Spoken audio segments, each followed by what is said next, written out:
Assalamualaikum warahmatullahi wabarakatuh. Alhamdulillahirabbil alamin wa bihi nasta'inu ala umuri dunya wa din. Wassalatu wassalamu ala asyrafil anbiya'i wal mursalin sayyidina wa maulana Muhammadin wa ala alihi wa sahbihi ajma'in. Rabbi shrah li sadri wa yassir li amri wahlul 'uqdatam min lisani yafqahu qawli. Al-ayah amma ba'du. Yang terhormat Ibunda Maria Puji Astuti, SPD MSI, Kepala SD Negeri Gajah 1, Bapak dan Ibu Guru dan juga teman-teman pendidikan SD Negeri Gajah 1, dan juga rekan saya CGP Angkatan 7 Usiri Wardah. Pertama-tama marilah kita padatkan puja dan bersyukur kehadirat Allah Subhanahu wa Ta'ala, di mana atas limpahan rahmat dan juga hidayahnya pada pagi hari ini kami CGP Angkatan 7 akan menyampaikan aksi nyata budaya positif dari modul 1.4, yaitu ini adalah materi yang kita dapatkan dari pelatihan guru penggerak Angkatan 7, yang mana pada hari ini kita diberikan kesehatan dan juga kesempatan sehingga kita dapat menghadiri kegiatan tersebut. Untuk itu marilah kita syukuri dengan bacaan tulisan Alhamdulillahirabbil alamin. Salawat dan salam yang kita hadirkan kepada junjungan kita Nabi Agung Muhammad Rasulullah SAW yang selalu kita nantikan syafaatnya di hari akhir nanti. Amin amin ya rabbal alamin. Bapak Ibu hadirin yang kami hormati, adapun susunan acara pada siang hari ini, yang pertama adalah pembukaan, kedua sambutan kepada SD Negeri Gajah 1, ketiga penyampaian materi, keempat sesi tanya jawab, dan yang terakhir adalah penutup. Bapak dan Ibu, marilah kita buka acara ini dengan bacaan Al-Fatihah bersama-sama. Ala niyyatina bi barakati suratul Fatihah. A'udzu billahi minasyaitonir rajim. Bismillahirrahmanirrahim. Alhamdulillahirabbil alamin arrahmanir rahim maliki yaumiddin. Iyyaka na'budu wa iyyaka nasta'in ihdinas siratal mustaqim siratal ladzina an'amta 'alaihim ghairil maghdubi 'alaihim waladdallin. Amin. Semoga dengan baca surat Al-Fatihah acara ini dapat berjalan dengan lancar dan juga mudah-mudahan penuh barokah. Amin Allahumma amin. Dilanjutkan dengan acara yang kedua, yaitu sambutan dari Kepala SD Negeri Gajah 1. Kepada beliau Ibunda Maria Puji Astuti, disilakan.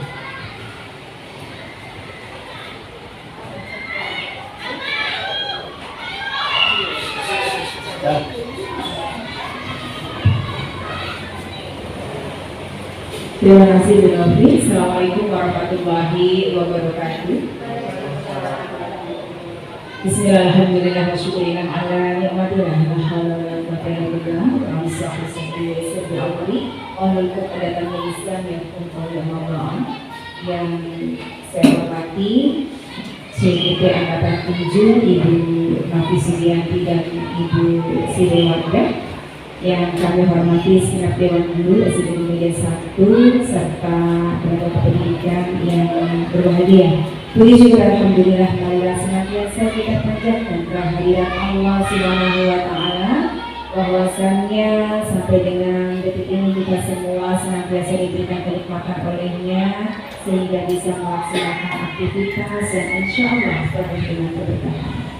Salawat serta salam tak lupa yang kita sanjungkan kemampuan bagi Rasulullah SAW.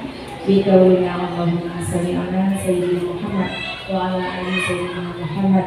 Mudah-mudahan kita semua akan mendapatkan syafaat beliau kelak yaumil akhir. Amin ya rabbal alamin. Ibu dan Bapak yang berbahagia, untuk kesempatan kali ini alhamdulillah ada kegiatan aksi nyata dari rekan-rekan kita yang notabene adalah calon guru penggerak Angkatan 7. Beliau berdua adalah aset dari SD Negeri Gajah 1 yang insya Allah dalam pembelajaran atau dalam kegiatan CGP-nya mendapatkan banyak materi, banyak informasi yang nantinya insya Allah akan diimplementasikan di SD Negeri Gajah 1. Untuk itu apapun yang dibutuhkan oleh beliau berdua, apapun yang diinginkan oleh beliau berdua demi kesuksesan, demi keberhasilan di CGP Angkatan 7 ini, mari kita support bersama-sama. Karena apa yang beliau dapatkan tidak untuk dirinya sendiri, tetapi untuk SD Negeri Gajah 1. Dalam kesempatan ini, beliau berdua nanti akan menyampaikan tentang budaya positif. Budaya positif salah satu diantaranya adalah disiplin positif ya Bu ya, disiplin positif. Nah itu nanti yang akan membuka mindset kita. Kalau kita orang zaman dulu, artinya kalau ada anak salah kita kasih punishment, seperti itu ya, kita kasih hukuman. Nah sebetulnya apa sih tentang budaya positif, terutama tentang disiplin positif? Insya Allah kita hari ini akan dijelaskan segamblang-gamblangnya oleh beliau berdua. Nah, yang saya minta nanti ketika kita semua sudah paham apa itu tentang disiplin positif, kita implementasikan di kelas masing-masing, khususnya umumnya di SD Negeri Gajah 1 gitu. Terus saya mohon nanti setelah ada diseminasi materi ini, tindak lanjutnya adalah saya tak buat dibuat tim untuk menyusun tim. Namanya tim apa ya? Kalau untuk apa namanya, kayak tim pengembang budaya positif ya, ada kan strukturnya itu budaya positif atau disiplin positif khusus itu ada, baik di kelas maupun di sekolah. Level kelas ada, level sekolah ada. Terus nanti diimplementasikan ya Bu ya, diimplementasikan. Jadi saya yakin ini bisa jalan. Kita dapat ilmu baru dari kegiatan pada hari ini. Selamat mengikuti diseminasi, selamat mengikuti tambahan pengetahuan dari beliau berdua yang luar biasa. Insya Allah apa yang panjenengan berdua nanti sampaikan tergolong yang indah di suatu hari nanti. Ya kan? Semangat untuk CGP ku, Bu Siril, Bu Novi. Semangat untuk Bapak Ibu guruku SD Gajah 1. Semangat juga untuk tenaga pendidikannya, tenaga operator yang selalu mendampingi kami dalam segala kegiatan. Itu saja yang bisa saya sampaikan. Lancar kegiatannya, amin ya robbal alamin. Wallahul muwaffiq. Assalamualaikum warahmatullahi wabarakatuh.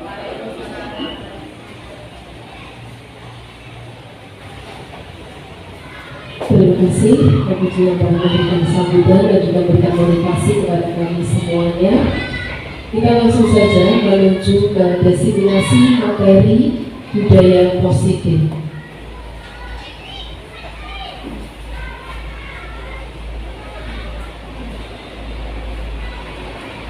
Bapak dan Ibu, dalam materi budaya positif ini meliputi 6 poin atau subbab materi. Yang pertama adalah disiplin positif dan nilai kebajikan universal.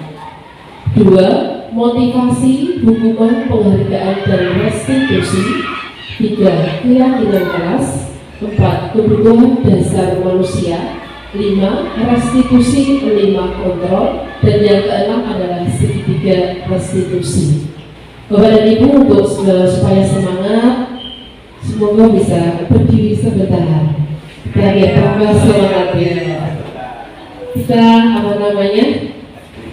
sedikit dulu. Ibu Siril, tunjukkan.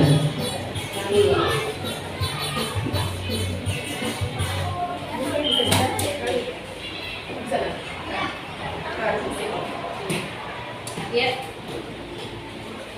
Bapak Ibu silakan ikuti sedekah situ sini ya.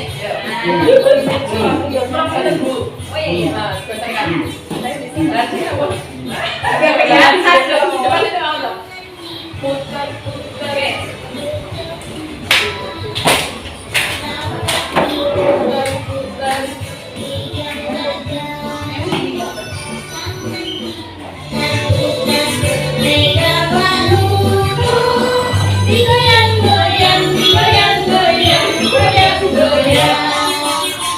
Tangan diputar-putar, bergeputar.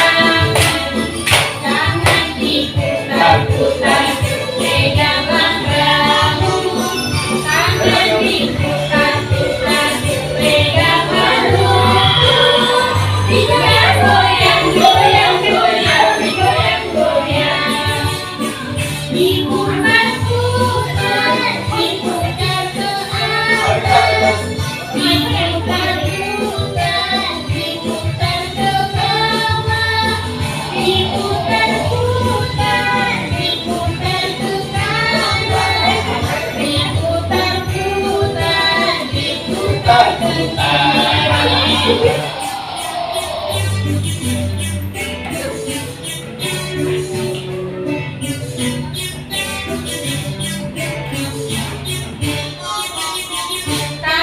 diputar-putar bertepuk tangan.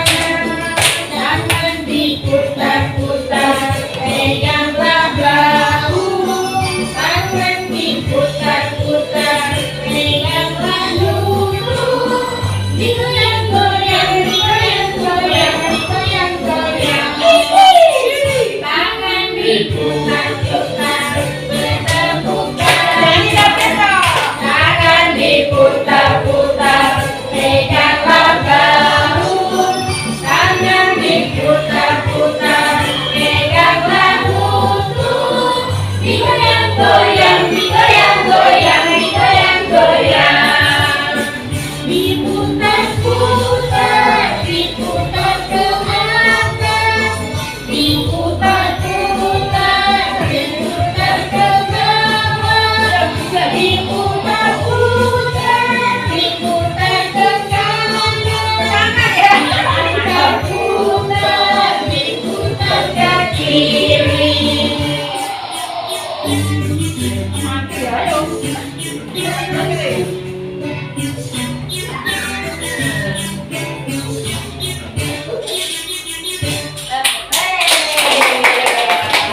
Diputar-putar. Habis.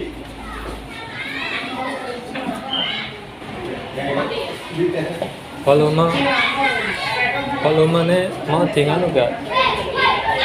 Bisa di pause dulu ya, Mas? Di pause dulu nggak? Iya. Yes. Oh, gimana? Terima kasih Bapak dan Ibu. Selanjutnya, Bapak dan Ibu masih ingat dengan jargon kita? Kalau Bapak saya bilang guru hebat, masih ingat? Kita bisa di situ, ayo. Nah, kita mulai ya. Guru hebat, tergerak, menggerakkan dengan hati. Ya, kita ulangi ya. Kita ulangi. Kita sudah lama tidak bergerak-gerak. Ya, udah, Mbak. Guru hebat, bergerak, menggerakkan dengan hati. Ya. Terima kasih Bapak dan Ibu. Kita langsung saja, kita sudah pemanasan bergoyang-goyang ke kanan dan ke kiri. Sekarang kita langsung saja menuju ke materi yang pertama. Dalam penyampaian materi nanti kita bagi tugas. Saya materi 1, 2, dan 3. Kemudian nanti akan dilanjutkan oleh Bu Siril 4, 5, dan 6. Sekarang yang pertama, biasa. Iya, tentang disiplin positif dan nilai kebajikan universal. Bapak dan Ibu, ketika kita mendengar yang namanya kata disiplin, tentunya apa kaitannya dengan peraturan, tata tertib, kemudian kepatuhan dalam pelaksanaan peraturan. Pokoknya yang namanya disiplin itu pastinya menimbulkan suatu ketidaknyamanan. Seperti itu biasanya yang ada di benak kita ketika kita mendengar disiplin. Berarti kalau disiplin dengan memberikan suatu hukuman pada anak, berarti kita sudah meningkatkan yang namanya disiplin. Tapi ternyata tidak, Bapak dan Ibu. Disiplin positif itu menurut Ki Hajar Dewantara untuk merdeka belajar itu terutama merdeka belajar, keberhasilan dalam suatu merdeka belajar itu ditentukan dengan kekuatan disiplin. Yang dimaksud kekuatan disiplin ini yaitu tentang disiplin diri terutama. Disiplin diri yang dimaksud di sini adalah suatu keinginan atau segala sesuatu yang dilakukan oleh anak itu didasarkan pada nilai kebajikan universal. Kemudian di sini ada nilai kebajikan universal. Mungkin ini adalah hal yang baru kita dengar. Apa tahu yang namanya nilai kebajikan? Nilai kebajikan universal ini adalah sifat positif manusia yang merupakan tujuan mulia yang ini dicapai setiap individu. Nilai tersebut bersifat universal atau umum, lintas bahasa, suku, bangsa, agama maupun latar belakang. Setiap perilaku atau perbuatan memiliki suatu tujuan. Ini berdasarkan ini adalah pendapat dari Dr. William Glaser pada teori kontrol tahun 1984. Nilai kebajikan universal itu ada beberapa yang kita kenali yang sesuai dengan di SD kita, yaitu kita mengambil satu, yaitu profil pelajar Pancasila. Jadi kalau disimpulkan bahwasanya nilai kebajikan universal itu adalah suatu nilai yang sudah menjadi umum dari suatu tujuan yang akan dicapai oleh suatu lembaga atau suatu suatu sekolah. Di sini nilai kebajikan yang sudah kita sepakati yang sudah ada di SD kita yaitu tentang profil pelajar Pancasila yang mana ada 6 dimensi, yaitu beriman dan bertakwa pada Tuhan Yang Maha Esa dan berakhlak mulia. Yang kedua, berkebinekaan global, gotong royong, mandiri, kreatif, dan bernalar kritis. Ini adalah kebajikan universal yang kita pilih di antara kebajikan universal yang lain. Karena ini memang kami rasa itu yang paling sesuai dengan kondisi kita. Kemudian yang kedua, Bapak dan Ibu, tentang motivasi, hukuman, penghargaan, dan restitusi. Motivasi, berdasarkan teori kontrol, terdapat 3 motivasi. Yang pertama, motivasi kita dalam melakukan untuk mewujudkan suatu disiplin itu ada 3. Yang pertama adalah untuk menghindari ketidaknyamanan atau hukuman. Kemudian yang kedua, mendapatkan imbalan atau penghargaan dari orang lain. Yang ketiga, untuk menjadi orang yang mereka inginkan. Yang pertama, hukuman, untuk menghindari ketidaknyamanan atau hukuman. Misalkan ada suatu pertanyaan, apa tujuannya kita itu tak berkendara itu menggunakan helm? Coba bicara, kalau kita berkendara itu menggunakan helm, apa tujuannya menurut Bu Darati? Untuk keamanan kita. Atau mungkin Pak Adi, tujuan kita memakai helm saat berkendara apa Pak Adi? Jadi keselamatan. Atau ada yang lain mungkin supaya tidak ditilang sama Pak Polisi, ya gitu. Kalau alasan kita itu adalah supaya tidak ditilang, itu berarti kita berdasarkan pada yang pertama, motivasi kita menggunakan helm saat berkendara adalah pakai hukuman, gitu. Oke, kalau pakai hukuman ini yang pertama. Kemudian contoh yang kedua, untuk mendapatkan imbalan atau penghargaan dari orang lain. Ini bisa dicontohkan, misalkan anak-anak kalau kalian mendapatkan training satu atau mungkin kita dengan anak kita di rumah, kalau nanti kamu mendapatkan training satu nanti akan diberikan sepeda. Nah, contohnya adalah seperti itu. Karena di sekolah itu kita orangnya bisa untuk belajar. Kemudian yang ketiga, untuk menjadi orang yang mereka inginkan. Maksud dari yang ketiga ini berarti adalah dalam melakukan sesuatu itu bukan karena takut hukuman, bukan karena penghargaan, namun melakukan suatu kebaikan itu memang berasal dari dirinya sendiri. Ada motivasi intrinsik yang ada pada diri sendiri. Ketika misalkan contoh di SD kita sudah menerapkan yang namanya anti sampah plastik. Ketika anak sudah mencapai motivasi yang ketiga, berarti tanpa disuruh pun, tanpa dilihat oleh guru, pasti dia akan melaksanakan karena itu adalah tanggung jawab dan kewajiban saya untuk melakukan hal tersebut. Kemudian di antara ketiga motivasi ini, Bapak dan Ibu, yang diharapkan adalah motivasi yang ketiga supaya terwujudnya yang namanya disiplin positif. Kemudian ini ada hukuman. Hukuman itu bersifat tidak terencana atau tiba-tiba. Anak atau murid tidak tahu apa yang akan terjadi dan tidak dilibatkan. Hukuman bersifat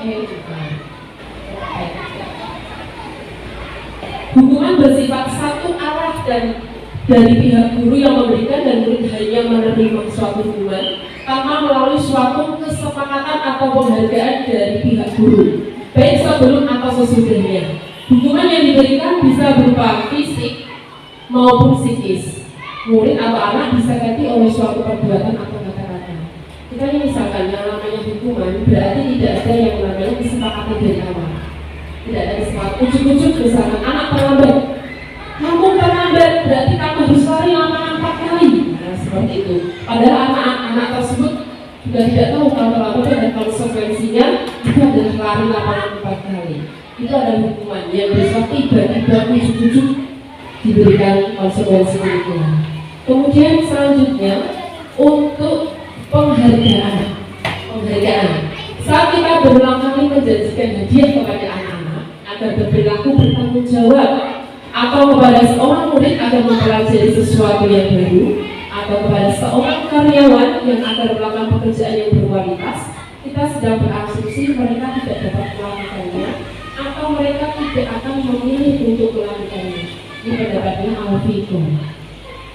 Bapak dan Ibu, jadi dengan penghargaan itu ada sisi negatifnya juga dari sini. Berarti orang melakukan hal baik itu karena ingin mendapatkan sesuatu hadiah. Kalau hadiahnya tidak ada, nanti mesti akan menimbulkan kekecewaan dan bahkan mereka akan tidak akan hilang sampai seumur hidup karena kecewa tersebut. Kemudian tadi hubungan penghargaan, ini di sini Al-Fiqh mengumumkan baik penghargaan maupun hukuman adalah cara mengkontrol perilaku seseorang yang menghancurkan potensi untuk pembelajaran yang sesungguhnya. Menurut Kon, secara ideal tindakan belajar itu sendiri adalah penghargaan sesungguhnya. Jadi maksudnya kalau dengan motivasi hukuman dan juga motivasi imbalan, ini sesungguhnya adalah kita menghancurkan potensi pembelajaran yang sesungguhnya. Seperti itu. Terus bagaimana kalau seperti itu? Apa yang harus kita lakukan?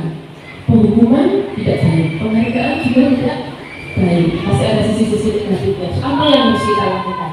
Dan maka di dalam pendidikan guru penggerak ini kita dikenalkan yang mungkin baru bagi kita, bagi saya terutama, karena itu tidak mengerti mengenai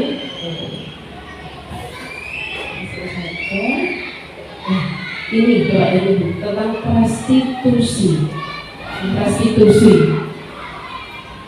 Di sini ada beberapa suatu kejadian di sini. Yang pertama ada suatu kejadian dalam sebuah acara pesta ulang tahun, teman Anda memecahkan gelas. Apakah akan membiarkan dia membayar harga gelas yang dipecahkan? Kemudian ada kasus lagi yang selanjutnya, Anda sudah janji bertemu dengan teman Anda, namun ternyata dia juga memiliki janji penting bertemu orang lain di tempat lain, dan Anda terpaksa naik taksi untuk menemui teman Anda di tempat itu. Apakah Anda akan meminta teman Anda membayar biaya taksi Anda menuju ke tempat tersebut?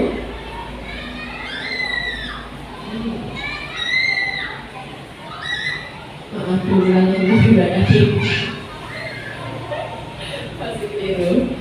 kemudian, bila ada seseorang yang berbuat salah pada Anda atau pada kita, ketika mereka menawarkan sebuah tindakan untuk memperbaiki kesalahan mereka, kemungkinan besar jawaban Anda adalah akan menolak semua tawaran itu dan akan bilang, tidak usah, wes gak kopo, kalian lupakan saja, sudah biasa saja. Kebiasaan kita selama ini, bila ada seorang yang berlaku salah pada kita, ada langsung memaafkan, atau bahkan kita melakukan sesuatu yang membuat mereka tidak nyaman atau merasa bersalah. Kita cenderung untuk berfokus pada kesalahan daripada mencari bagi orang yang berbuat salah untuk memperbaiki diri kita. Ini Bapak dan Ibu yang mungkin sering kita alami. Ketika kita ada teman kita yang salah, tidak menepati janji, langsung saja kalau saya yobis, seperti itu. Padahal keterlambatan atau ketidaktepatan teman kita saat tidak menepati janji, pasti ada alasan. pasti ada alasannya. Seperti halnya juga dengan anak-anak kita, ketika dia sudah terlambat sekolah, pastilah dia juga punya alasan. Jadi ketika kita mengalami suatu permasalahan, alangkah baiknya adalah ditanyakan alasannya terlebih dahulu. Karena segala sesuatu yang kita lakukan pasti punya tujuan, punya alasan untuk melakukan hal tersebut.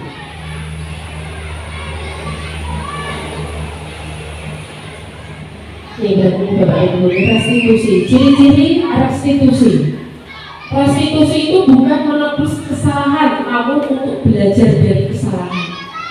Jadi ketika ada yang salah, saya tebus. Misalkan tadi memecahkan gelas, supaya saya dimaafkan, saya harus mengijoli atau mengganti gelas tersebut. Seperti itu. Tapi ini dari itu kita mengambil belajar dari kesalahan. Berarti besok kita harus berhati-hati. Yang kedua, restitusi memperbaiki hubungan. Yang ketiga, restitusi adalah tawaran, bukan paksaan. Jadi ketika nanti akan dijelaskan secara gamblang oleh Bu Sri tentang adanya segitiga restitusi. Ketika anak berbuat salah, kita akan tawarkan kepada anak supaya tawarkan bagaimana cara anak tersebut untuk memperbaiki kesalahannya.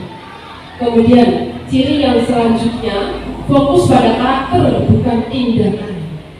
Selanjutnya ada restitusi itu menguatkan, restitusi fokus pada solusi, dan yang terakhir restitusi mengembalikan murid yang berbuat salah pada kelompoknya. Jadi Bapak dan Ibu, sempat di kelas saya, kelas 5 dulu di beberapa waktu yang lalu sering kehilangan uang, atau kehilangan barang. Dan setelah saya usut ternyata ada satu anak yang memang dia mengambilnya seperti itu. Nah, ketika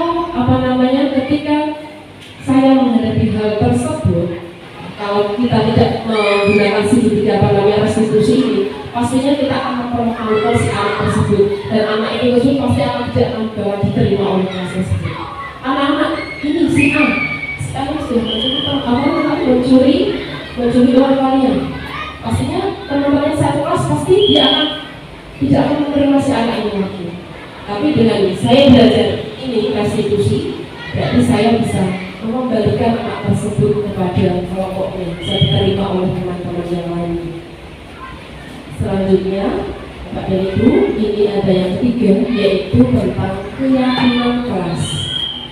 Keyakinan kelas hampir sama dengan peraturan, tapi kalau peraturan itu kan misalnya adalah adanya hukuman, konsekuensi, gitu. Kita lanjutkan saja. Keyakinan sekolah atau keyakinan kelas dalam membuat suatu keyakinan, guru berperan dalam mewujudkan terbentuknya keyakinan sekolah atau kelas dengan adanya kesepakatan antara guru dan murid. Kemudian, keyakinan sekolah atau kelas berupa pernyataan universal yang mudah diingat, dipahami, dan harus diterapkan dalam lingkungan sekolah. Bapak dan Ibu, ini untuk keyakinan kelas, ini kalau biasanya juga adalah suatu peraturan. Contohnya saja misalkan, kalau tidak mengerjakan PR berarti harus di luar, misalkan. Itu adalah suatu peraturan. Tapi sekarang ini tidak jadi peraturan lagi, namun berubah menjadi keyakinan. Dan keyakinan ini kita buat secara bersama-sama. Kita buat bersama-sama dengan anak.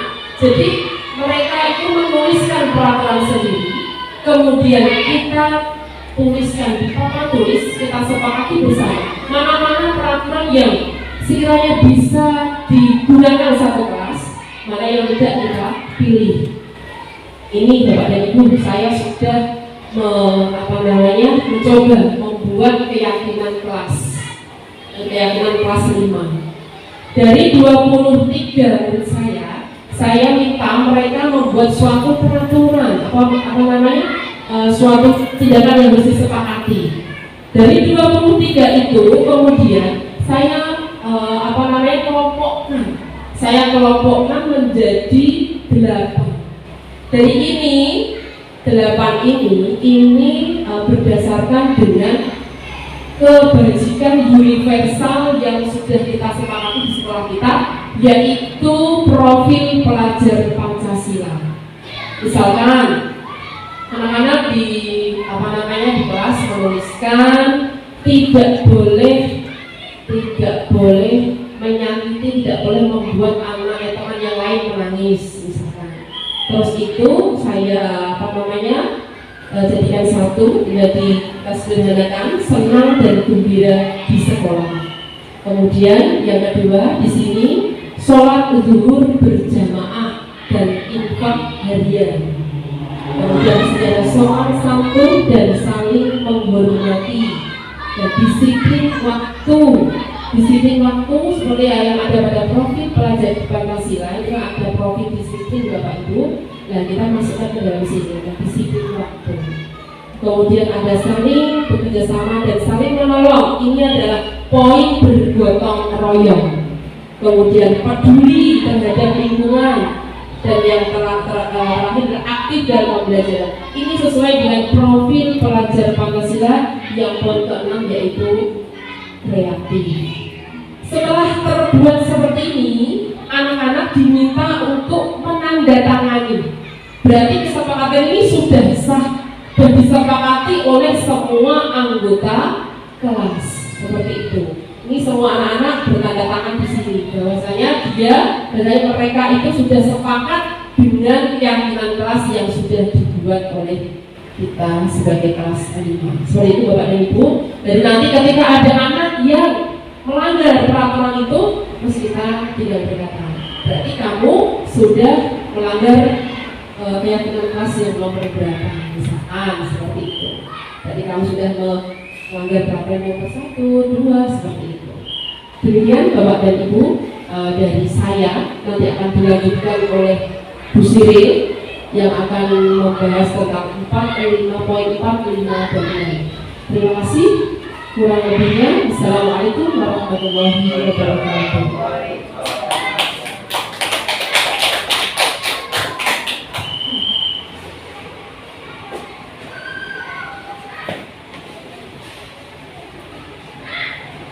Assalamualaikum warahmatullahi wabarakatuh. Terima kasih waktunya yang diberikan. Terima kasih yang terhormat Guru Kepala Sekolah SD Negeri Gajah 1 Bunda Ibu Sri, yang saya hormati juga teman CGP saya angkatan 7 Bu Novi Sujati, dan juga teman-teman guru dan guru hebat dari SD Negeri Gajah 1. Nah, melanjutkan dari yang diterangkan oleh Bu Novi tadi, saya kira cukup menarik juga ya untuk membuat keyakinan kelas ini. Nanti Bapak Ibu guru hebat semua bisa menerapkan di kelas masing-masing. Dan untuk teknisnya atau metodenya bagaimana cara kita membuat keyakinan kelas, bisa lewat ditulis langsung di papan tulis atau anak-anak kita kasih kertas kecil-kecil atau seperti apa, nanti bisa disesuaikan atau bisa bertanya lebih lanjut kepada dinasti. Ada ya Bapak Ibu? Nah, tadi sudah keyakinan kelas. Untuk materi saya yaitu melanjutkan dari Bu Novi. Yang keempat tentang kebutuhan dasar manusia. Bapak Ibu guru dan semuanya, untuk kebutuhan dasar manusia, kira-kira apa sih yang terlintas di pikiran Bapak Ibu semuanya kalau kita berbicara tentang kebutuhan dasar? Makan, ya, primer begitu, jelas. Manusia tanpa makan jelas akan ingin mampus. Pakaian. Pakaian yang kedua itu pakaian. Setelah makan, pakaian. Kalau orang nggak pakai pakaian kan masih hidup ya. Tapi kalau nggak makan kan, ya wes. Itu maksud tadi. Setelah makan, pakaian, terus apa lagi Bapak Ibu? Tempat tinggal, sandang, pangan, papan. Ya jelas. Supaya bertahan hidup harus punya tempat berhidup, yaitu rumah. Ya. Kalau tidak punya rumah minimal dikontrakan. Kalau yang penting ada tempat untuk pulang, ya. Nah, itu adalah kebutuhan dasar yang mendasari manusia untuk bisa hidup dan bertahan hidup. Tidak hanya hidup saja. Nah, di sini Bapak Ibu sekalian ada 5 kebutuhan dasar manusia. Nah, yang pertama yang paling urgent itu yang dikenal untuk bertahan hidup. Kebutuhan lain itu terkalahkan dengan adanya bertahan hidup tadi. Karena yang paling penting hidup ya. Punya banyak harta tapi tidak hidup buat makan, ya. Punya ilmu tapi tidak hidup. Nah, yang penting kan hidup dulu, baru kita bisa memanfaatkannya. Yang kedua, kasih sayang dan rasa diterima. Nah, nanti akan saya jelaskan satu persatu. Yang ketiga tentang kebebasan. Manusia ternyata butuh kebebasan juga ya. Setiap hari Bapak Ibu bekerja mulai Senin sampai Sabtu pasti merindukan adanya kebebasan dan berkumpul dengan anak cucunya. Jelas gitu Bapak Ibu. Selanjutnya kebutuhan tentang kesenangan. Nah, ini meliputi hobi, terus kebiasaan-kebiasaan yang diinginkan dan lain sebagainya. Dan yang terakhir kebutuhan tentang penguasaan, ya, penguasaan itu tentang bidang yang mereka sukai atau bidang yang mereka punya keahlian di bidang itu dan bisa mereka manfaatkan dan disampaikan kepada orang lain. Nah, yang pertama tentang kebutuhan bertahan hidup. Ya. Kebutuhan bertahan hidup atau survival adalah kebutuhan yang bersifat fisiologis untuk bertahan hidup. Misalnya kesehatan, rumah, dan makanan. Kebutuhan biologis sebagai bagian dari proses reproduksi, termasuk kebutuhan untuk tetap bertahan hidup. Komponen psikologis pada kebutuhan ini meliputi kebutuhan akan perasaan aman. Dalam kasus ini sebenarnya di atas ada kasus ya. Nah, misalnya kasus dari di atas apabila jawaban Doni ketika ditanya oleh Ibu Akbar adalah karena ia lapar dan orang tuanya tidak membawakan bekal siang, maka kebutuhan dasar yang sedang berusaha dipenuhi adalah kebutuhan untuk bertahan hidup. Nah, tadi itu kasusnya Doni itu di sekolah itu lemas. Kenapa? Pas ditanya di guru, ternyata gara-gara tidak dibawakan bekal oleh ibunya dan dia tidak bawa uang saku, makanya dia tidak semangat belajarnya. Nah, itu adalah kebutuhan bertahan hidup. Semua manusia itu tidak bakal hidup ya, tanpa makanan, tanpa rumah, tanpa kesehatan. Semua itu untuk bertahan hidup. Berapa banyak uang yang dikeluarkan oleh orang yang sakit itu supaya sehat, ya? Mereka tidak tanggung-tanggung mengeluarkan uang untuk pengobatan, untuk kesehatan, bahkan ada yang sampai di luar negeri, operasi dan lain sebagainya. Itu untuk apa? Tujuannya memang untuk bertahan hidup, bukan untuk yang lain ya. Nah, itu yang paling penting. Kebutuhan yang selanjutnya adalah kasih sayang dan rasa diterima. Kebutuhan ini dan tiga kebutuhan berikutnya adalah kebutuhan psikologis. Tentang fisik ya, kebutuhan untuk disayangi dan diterima meliputi kebutuhan akan hubungan dan koneksi sosial, kebutuhan untuk memberi dan menerima kasih sayang, dan kebutuhan untuk merasa menjadi bagian dari suatu kelompok. Kebutuhan ini juga meliputi keinginan untuk tetap berhubungan dengan orang lain seperti teman, keluarga, pasangan hidup, teman kerja, binatang peliharaan, dan kelompok di mana kita tergabung. Nah, manusia adalah makhluk zoopolitikon atau makhluk sosial. Tidak mungkin manusia itu hidup sendiri. Contohnya, udah nanti beli kacamata itu pakai kacamata itu beli atau produksi sendiri? Beli, jelas ya. Tidak mungkin mau pakai kacamata buat sendiri, mau pakai baju buat sendiri. Tidak mungkin. Kita itu makhluk sosial, tidak bisa hidup sendiri. Harus membutuhkan orang lain. Kita mau masak saja, kita perlu beli LPG.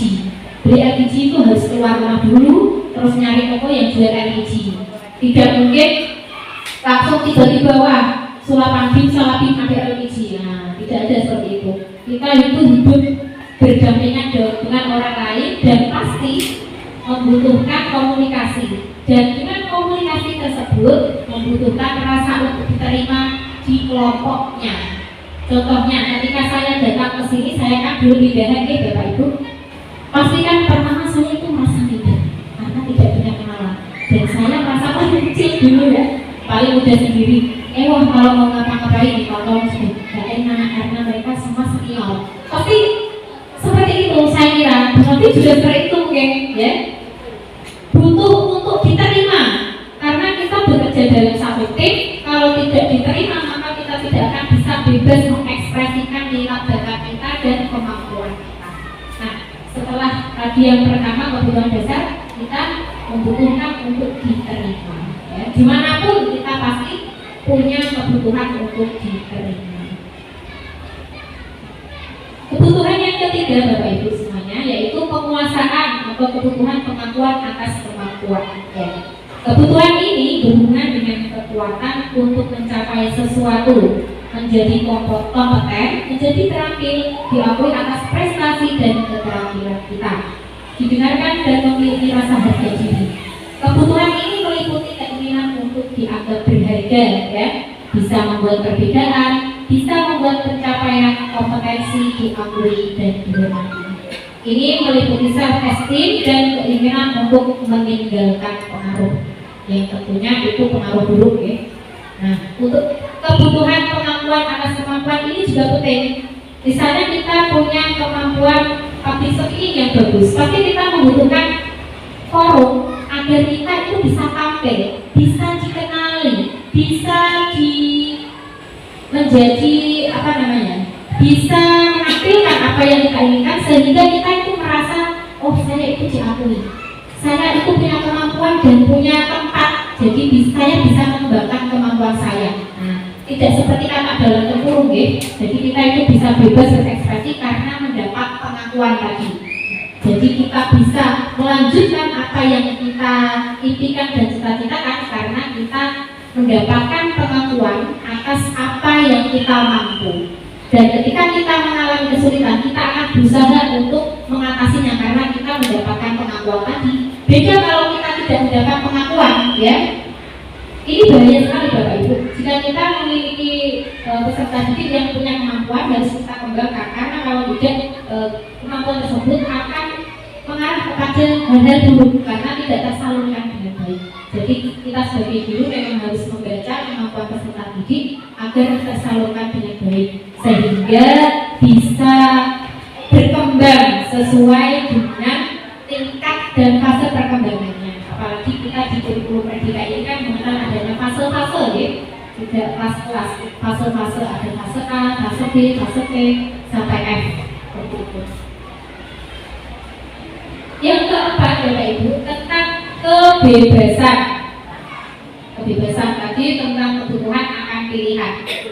Kebutuhan untuk bebas adalah kebutuhan akan kemandirian, otonomi, memiliki pilihan dan mampu mengendalikan arah hidup seseorang. Anak-anak dengan kebutuhan kebebasan yang tinggi menginginkan pilihan. Mereka perlu banyak bergerak, suka mencoba-coba, tidak terlalu terpengaruh oleh orang lain dan senang mencoba hal baru dan menarik. Nah, kebutuhan kebebasan ini pilihan. Jadi kita sebagai guru memfasilitasi anak-anak untuk bergerak dengan bebas. Mereka bebas memilih apa yang mereka inginkan. Kita jangan istilahnya membatasi kotak-kotakan anak seperti itu Bapak Ibu. Kita berusaha untuk membebaskan anak. Apa sih yang mereka inginkan? Apa sih yang mereka bisa? Dan apa yang menjadi kendala mereka? Guru sebagai fasilitator dan sebagai psikolog juga. Kalau anak SD kan guru harus serba bisa, ya. Nyanyi bisa, merawat anak bisa. Waktu itu kelas 1 itu saya sering lihat Pak Aji pipis, Pak Aji ke belakang. Masih seperti anak TK kalau kelas 1 itu proses adaptasinya. Guru TK itu, guru SD itu harus serba bisa.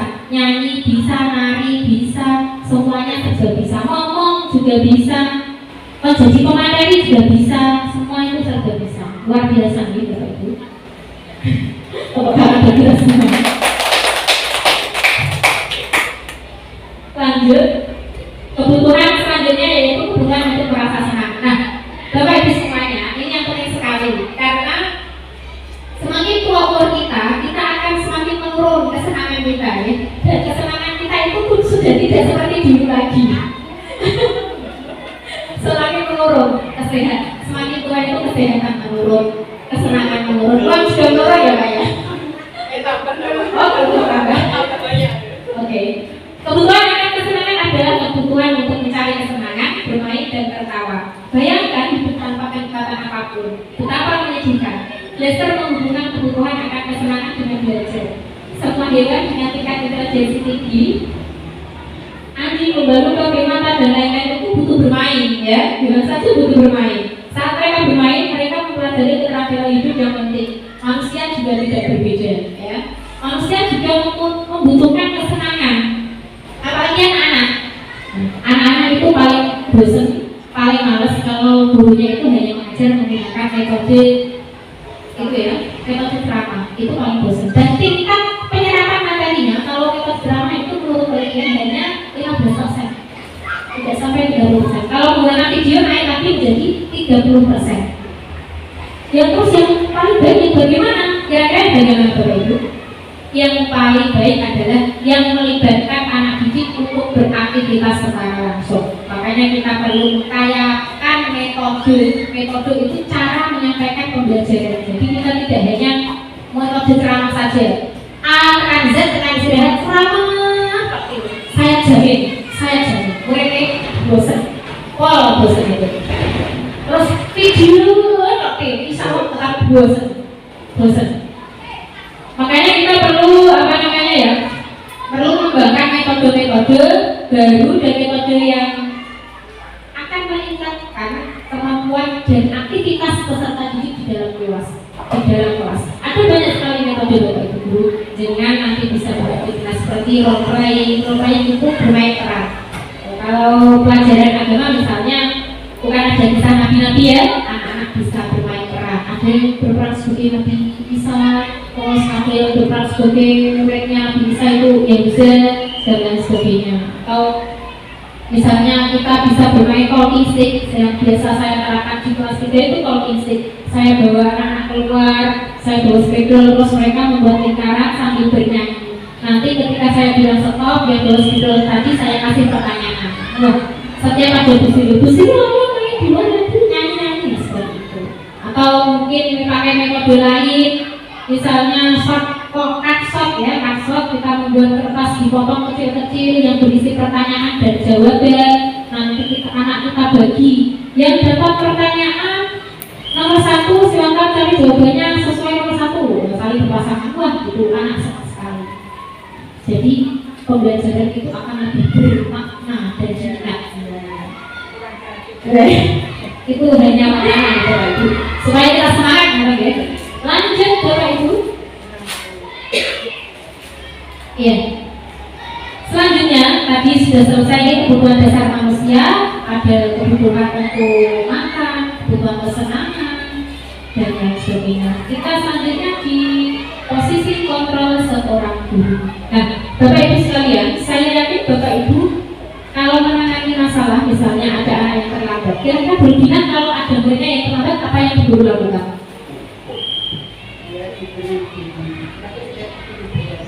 Contohnya misalnya anak itu terlambat, metode hukuman ya? Oh iya, metode hukuman. Terus apa lagi kira-kira Bapak Ibu selain hukuman yang Bapak Ibu guru terapkan ketika ada anak yang melakukan ketidakdisiplinan atau misalnya berebut barang dengan temannya, misalnya apa? Atau misalnya ada yang selain hukuman, ada yang orang yang kalau betis itu orang lain yang bukan. Kalau saya orangnya keras, jadi saya senang pakai hukuman. Iya. Berbeda-beda ya Bapak Ibu, sesuai dengan konteksnya dan sesuai dengan karakter dari diri kita. Kalau Pak Kim itu orangnya pedas, jadi biasanya itu sebagai pembunuh ya Bapak. Tidak boleh Bapak. Sekolah ramah anak ya. Nah, di sini ada 5 posisi kontrol Bapak Ibu semuanya, Bapak Ibu hebat. Yang pertama pemantau, yang kedua pendukung, yang ketiga membuat merasa bersalah, yang keempat sebagai teman, dan yang kelima manajer. Sebenarnya ketika saya mendapat materi ini, saya itu kenapa ada ya materi seperti ini. Saya kira itu ketika ada salah, yang penting kita kasih hukuman jelas. Atau ketika kita menasihati, ya sudah, yang penting kita menyelesaikan masalah tersebut. Tidak Bapak Ibu, ternyata ada ilmunya, ada teorinya. Saya juga sempat terkagum, ternyata itu semua ada ilmunya. Saya saja yang bodoh seperti itu, belum tahu ternyata itu ada ilmunya. Nah Bapak Ibu, Yang pertama posisi pembuka. Bagaimana sih ketika guru menjadi posisi pembuka? Kita tahu ya kalau polisi, nah polisi itu pasti urusannya kalau hukuman. Polisi itu menghukum nantinya.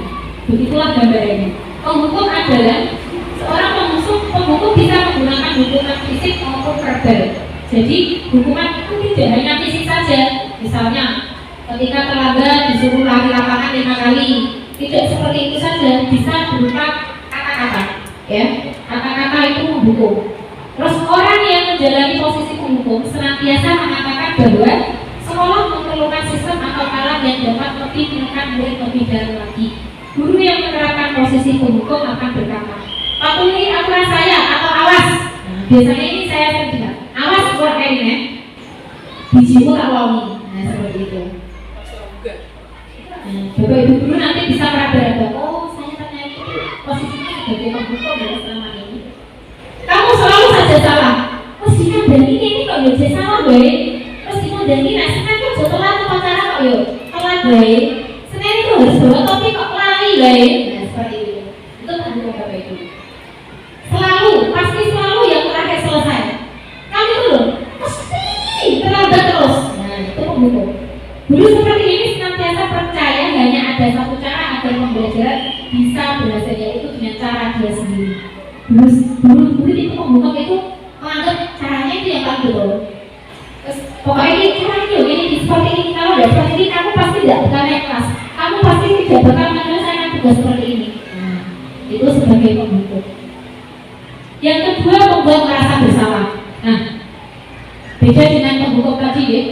Pembuat merasa bersalah, biasanya guru itu suaranya lebih lembut, sehingga orang yang diajak bicara itu tadi merasa bersalah sekali dan lemas karena mendengarkan kata-kata tadi. Misalnya ini, ibu sangat kecewa sekali dengan kamu. Berapa kali bapak harus memberitahu kamu ya? Padahal kemarin bapak sudah bilang kalau berangkat itu jangan telat, masih saja telat. Gimana coba kalau orang tua kamu tahu kamu berbuat begini? Ini akan membuat anak merasa bersalah. Di posisi ini murid akan memiliki penilaian diri yang buruk tentang diri mereka. Murid merasa tidak berharga dan telah mengecewakan orang-orang kesayanginya. Tadi penghukum dengan kata-kata tegas. Sekarang membuat merasa bersalah. Muridnya merasa bersalah dan efek negatifnya tidak mau berkembang karena selalu merasa bersalah. Jadi dia harusnya bunga yang mekar kembali muncul lagi karena dia merasa bersalah. Yang ketiga Bapak Ibu, sebagai teman, ada juga sebagai teman ternyata ya. Teman, guru pada posisi ini tidak akan menyakiti murid, namun akan tetap berupaya mengontrol murid melalui persuasi. Persuasi itu apa Bapak Ibu? Persuasi itu ajakan-ajakan.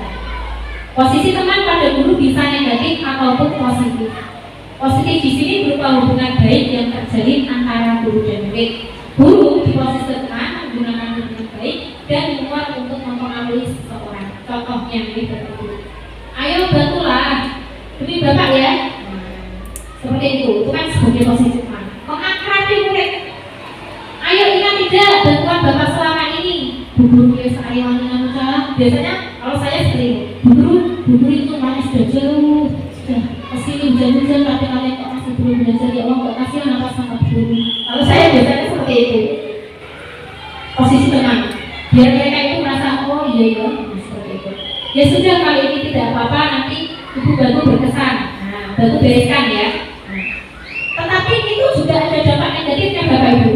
Hal negatif dari posisi teman adalah bila suatu saat guru tersebut tidak membantu, maka murid akan kecewa. Saya pikir Bapak Ibu adalah teman saya, karena terlalu akrab tadi, jadi kadang anak itu merasa kecewa.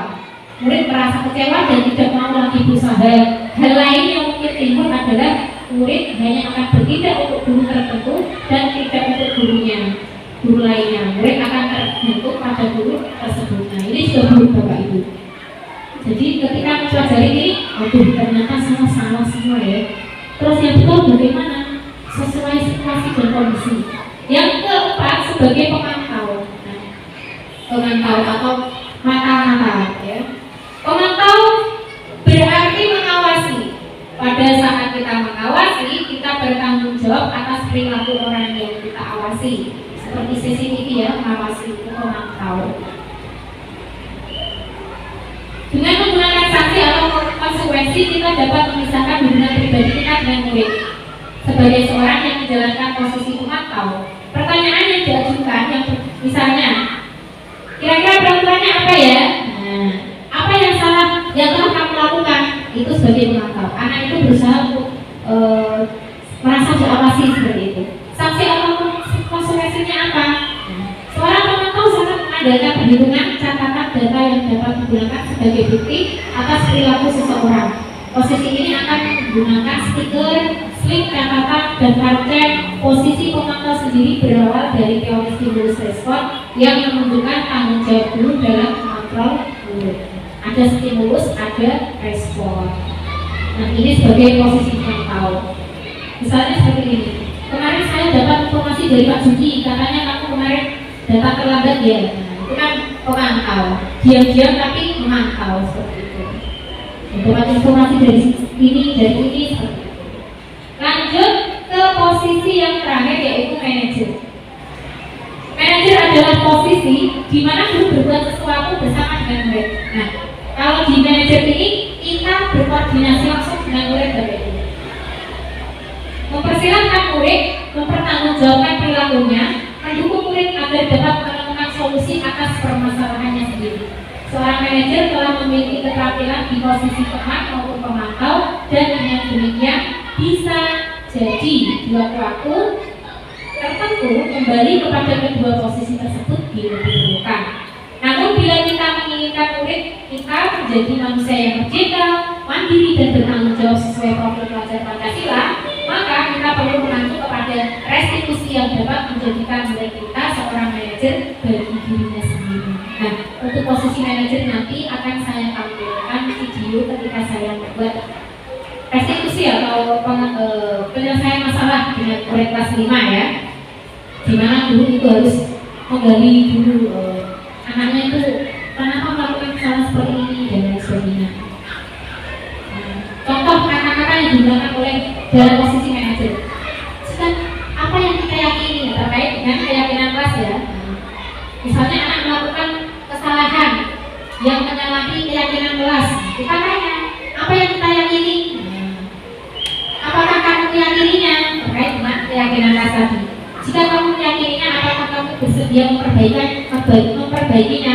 Anak-anak tahu apa yang mereka lakukan itu salah. Terus anak-anak menemukan solusinya tersendiri dan menyelesaikan masalahnya sendiri, sehingga seperti yang dikatakan Bu Roti tadi, anak-anak bisa kembali ke kelompoknya dan diterima di kelompoknya.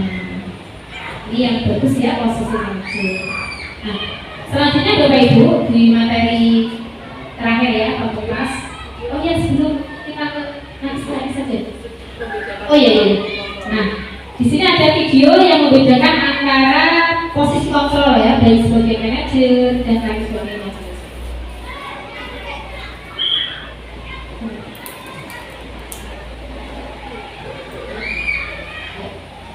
Persis.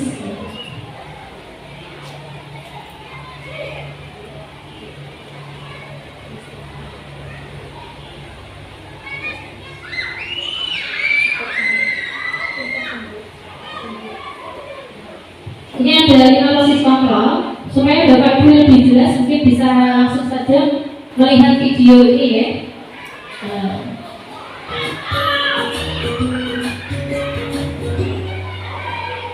Saya bahagia Ibu dan Bapak Guru hebat dalam penerapan disiplin positif.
Oke. Oke Bapak Ibu sekalian, berikut kita saksikan video tentang 5 posisi kontrol yang seperti tadi yang sudah saya jelaskan ya. Silakan dimainkan Bu Nafi.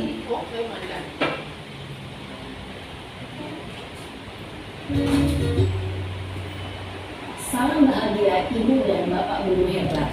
Dalam penerapan disiplin positif restitusi, salah satu program yang dikembangkan adalah 5 posisi kontrol. 5 posisi kontrol dalam restitusi adalah proses perjalanan seorang pemilik agar dapat mengetahui dirinya.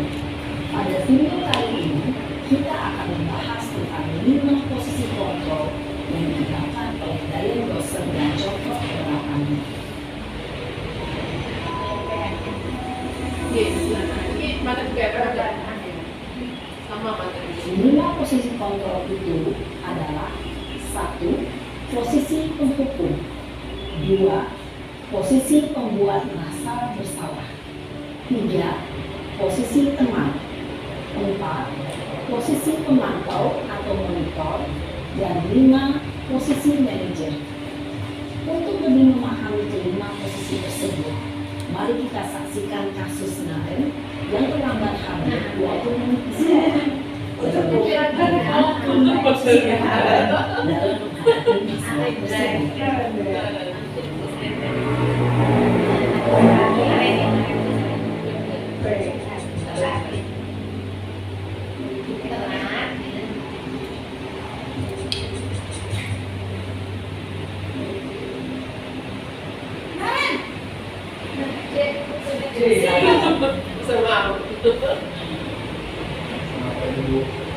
Selalu terlambat. Kamu deh, pasti terlambat. Maaf Bu, saya Apa? Apa coba? Alasan kamu apa lagi? Kapan sih kamu tidak terlambat?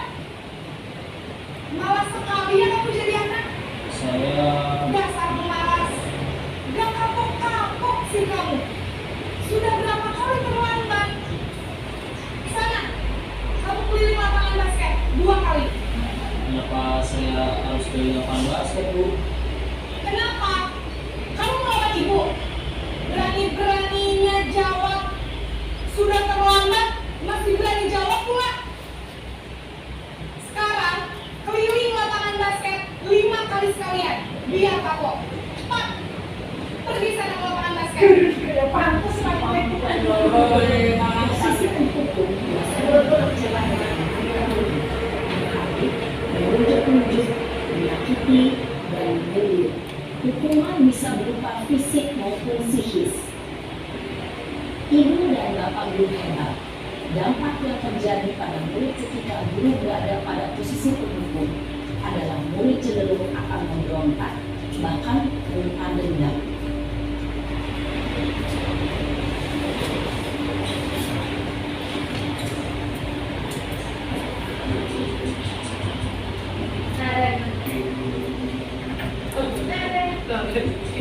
Tokoh utama.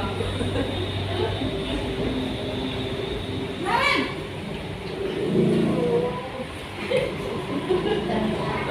Selamat pagi Bu.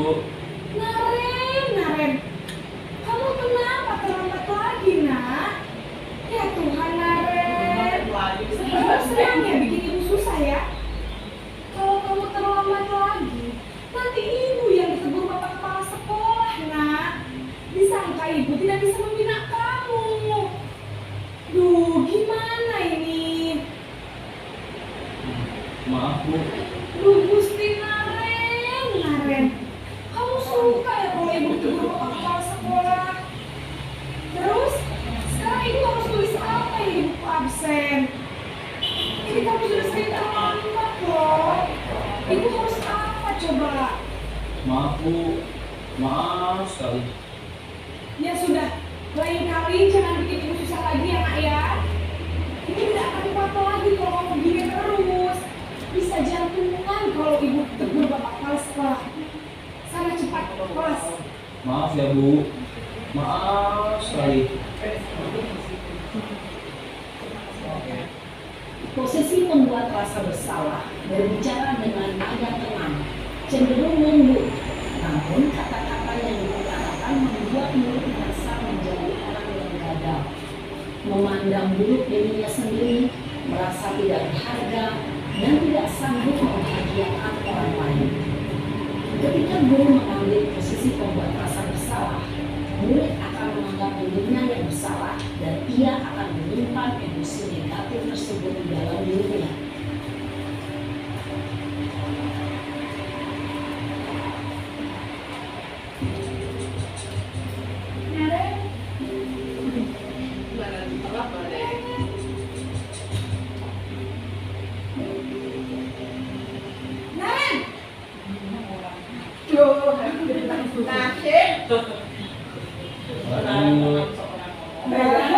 Sudah jam berapa ini, Nak?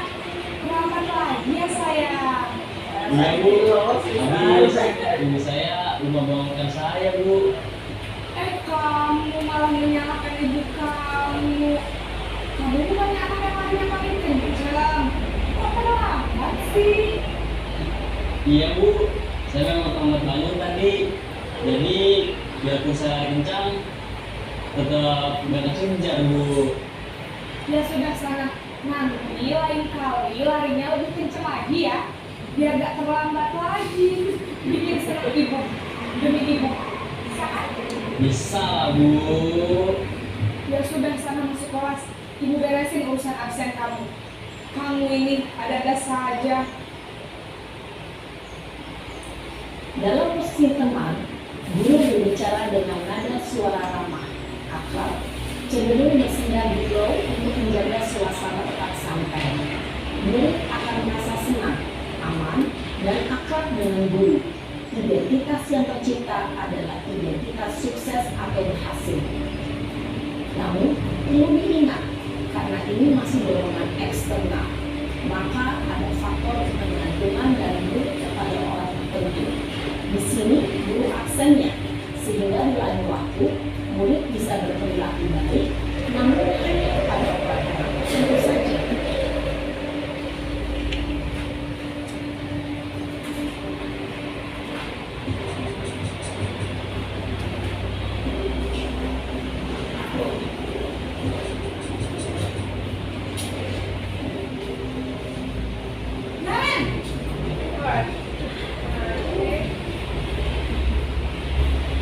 Ini Bu, Kemarin, apa peraturan sekolah kita tentang jam berapa kita harus masuk sekolah, Nak?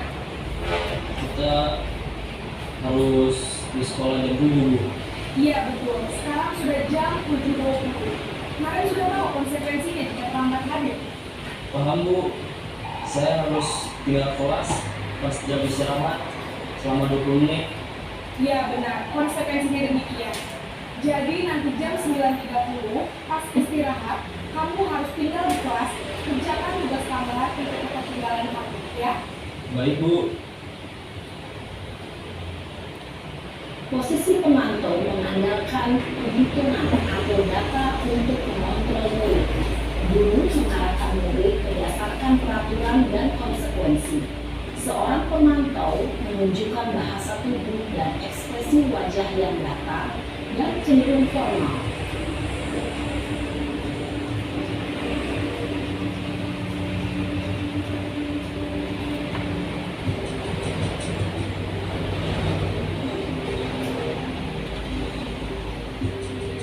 Karen?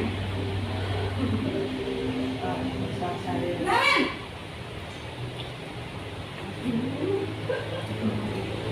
Selamat pagi Bu. Selamat pagi, Naren. Maaf Bu, saya terlambat. Iya, sekolah masuknya jam 7, sekarang sudah jam 7.20. Jadi sekarang bagaimana ini, Karen? Maaf Bu, saya lupa setel alarm saya semalam.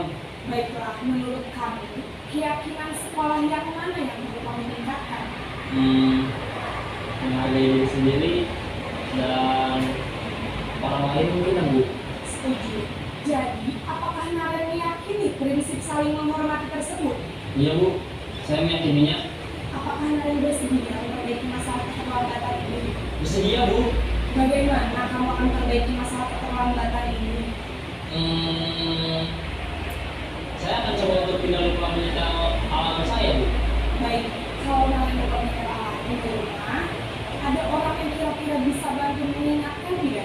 Ada Bu, kakak saya, Kak Emma. Ada lagi selain Kak Emma? Selain Kak Emma, ada ibu saya. Baik, jadi yang mengirimkan Naren adalah Kak Emma dan Ibu Maria.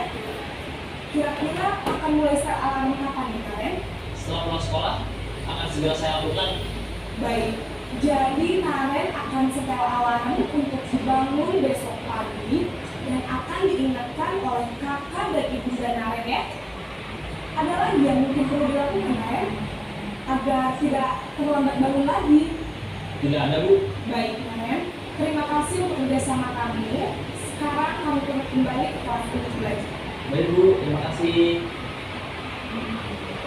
Posisi manajer adalah posisi kontrol yang disarankan untuk membimbing murid memiliki sikap disiplin yang positif, yaitu murid yang mandiri, bertanggung jawab, dan dapat memecahkan masalah. Tujuan dari posisi ini adalah agar murid dapat berefleksi atas tindakannya.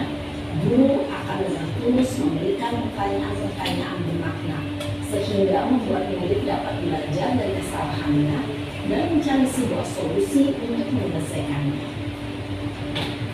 Ibu dan Bapak guru hebat, setelah mengamati adegan kelima posisi kontrol tadi, kira-kira posisi mana yang paling ideal? Posisi mana yang dapat menunjang motivasi intrinsik murid? Ya, tentu posisi manajer. Posisi ini memang posisi ideal yang ingin menunjuk setiap pendidik.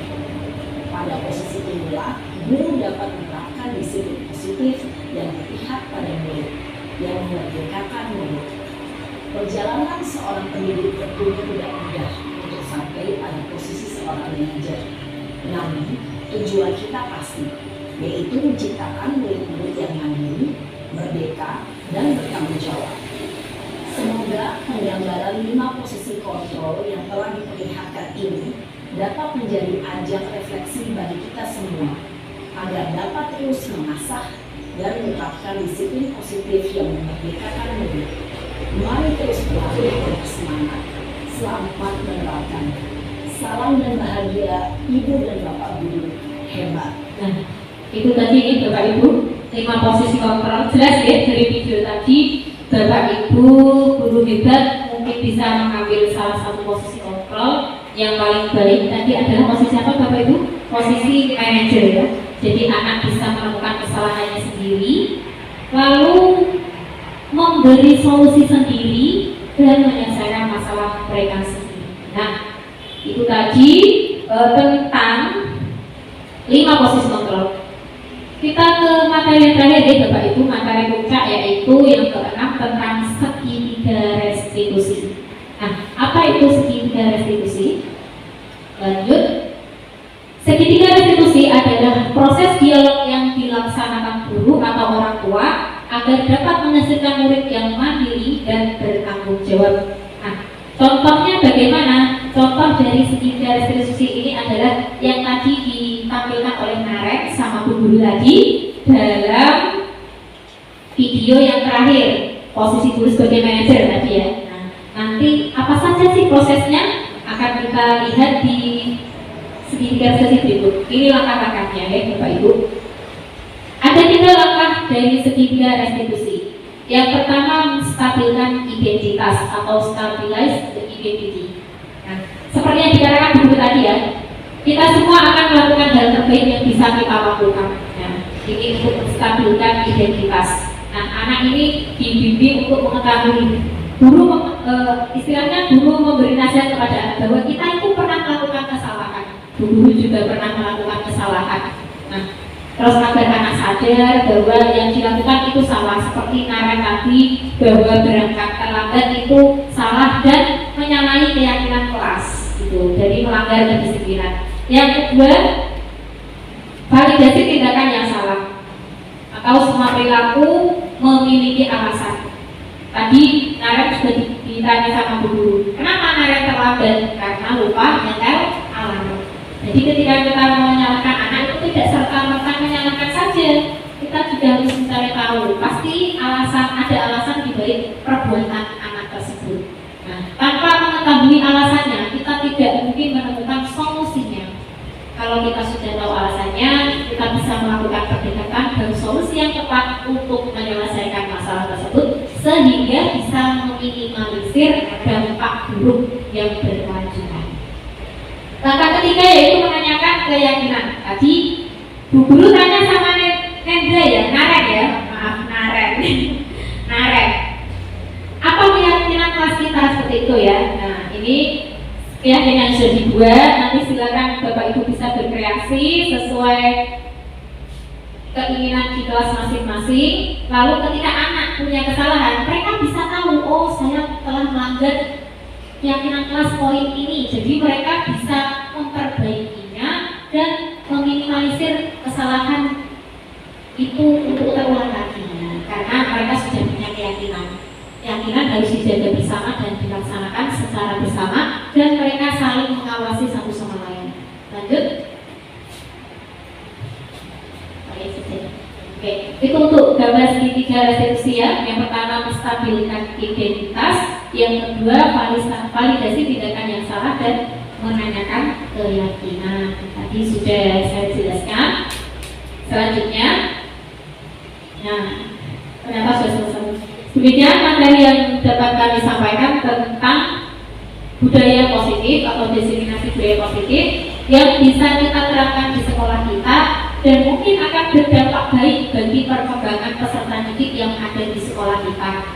Marilah kita sama-sama nih Bapak Ibu untuk sama-sama saling menjunjung budaya positif, menerapkan perilaku-perilaku yang bisa menjadi contoh atau teladan bagi anak didik kita. Karena anak didik kita itu dalam usia mengimitasi kebiasaan kita. Apa yang kita katakan, apa yang kita lakukan, mereka itu meniru, ya.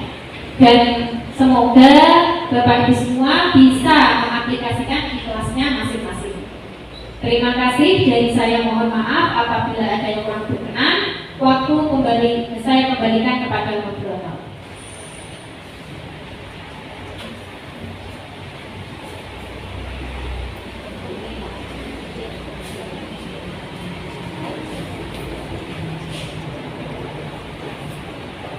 Bapak dan Ibu, terima kasih atas perhatiannya.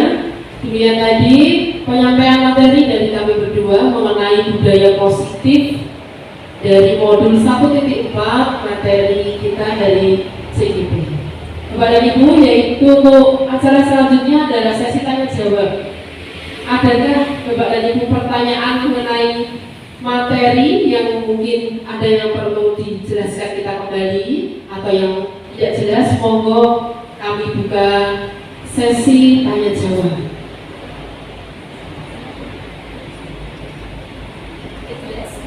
Kalau sudah ada semua,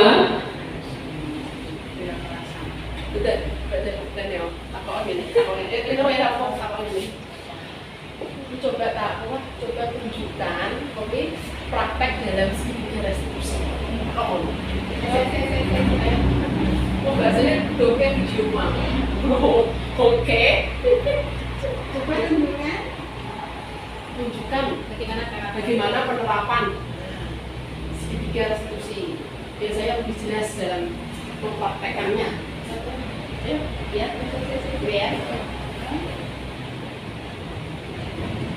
Bagaimana cara? Habis, sebenarnya ya. Tanya please. Betul ya, ini betul.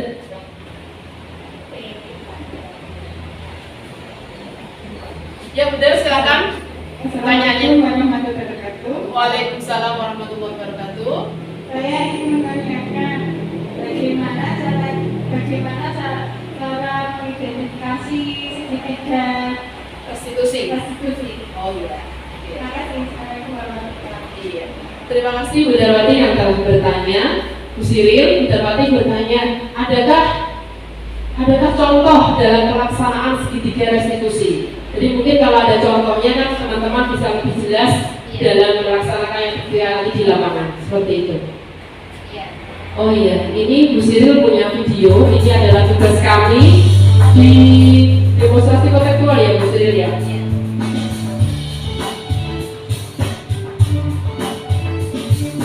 Diperhatikan Bapak dan Ibu.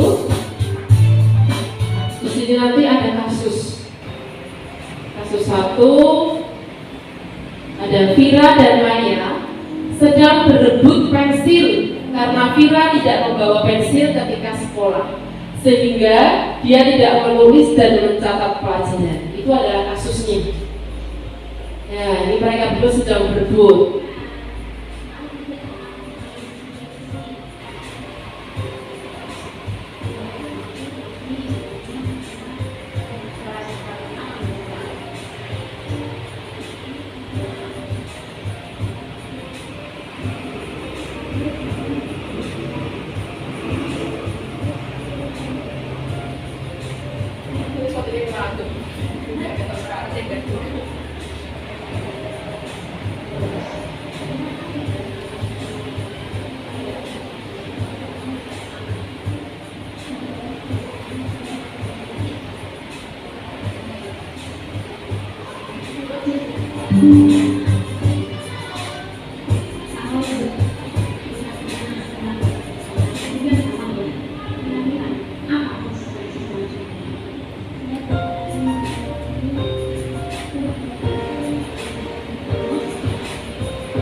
Ini sudah Mas Abi menemukan solusi sendiri ya.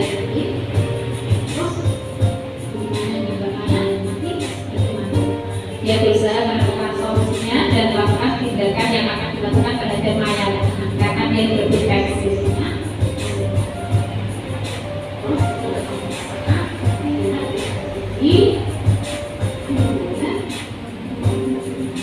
Karena kira-kira di sekolah kan harus membawa perlengkapan sekolah sendiri ya.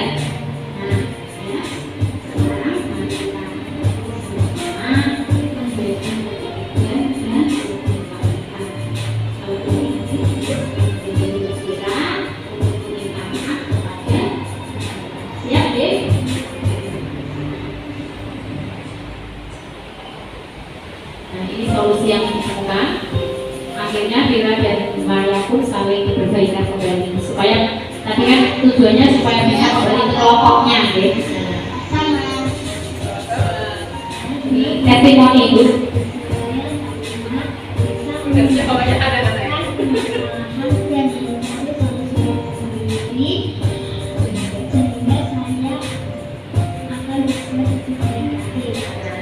Ini testimoni dari kelas 5 Bapak Ibu. Dengan kegiatan ketiga institusi tersebut, anak akan berusaha berbuat lebih baik lagi. Ini kasus kedua ya. Nah, si tahu juga kenapa dipanggil institusi ini.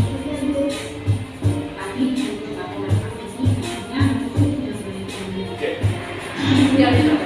Tadi saya jawab. Sampai ada yang ditanyakan? Enggak, aku katakan apa ya?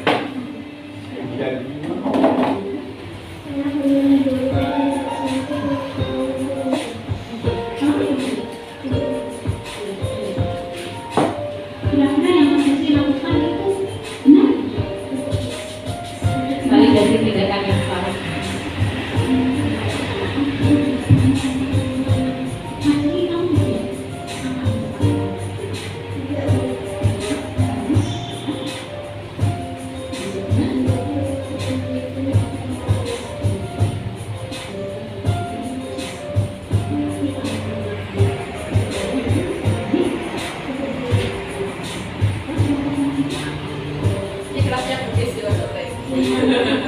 Kelasnya mesti sendiri buat kelas lacakan sampai selesai. Ini adalah Apa sih? kita tadi.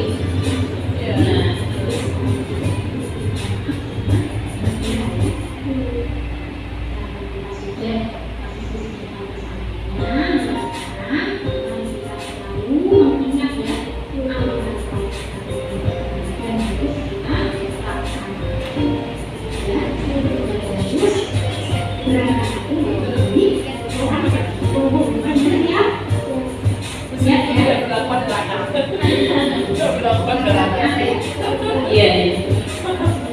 Tapi kasus lagi loh Pak. Ini kan kasus lagi.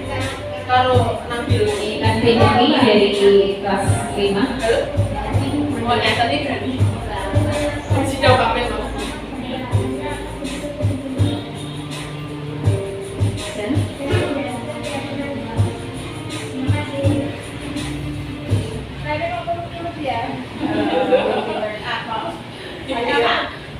dari Wild Harris International. Silakan Bu. Assalamualaikum warahmatullahi wabarakatuh. Waalaikumsalam warahmatullahi wabarakatuh. Ini kejadian di kelas saya. Jadi saya memberi apa ya, sanksi anak-anak kelas 3 saya yang kemarin. Contohnya seperti ini. Anak saya, anak kelas 3 itu sukanya itu kan bermain sepak bola. Pada waktu itu main sepak bolanya juga di luar, juga di dalam. Tapi pas gurunya baru keluar, tetap bermain di dalam kelas. Akhirnya meja kursi orang sampai tapak meja buku juga. Akhirnya gurunya jengkel. Terus saya kasih sanksi seperti ini. Siapa tadi yang sepak bola yang berbola di dalam?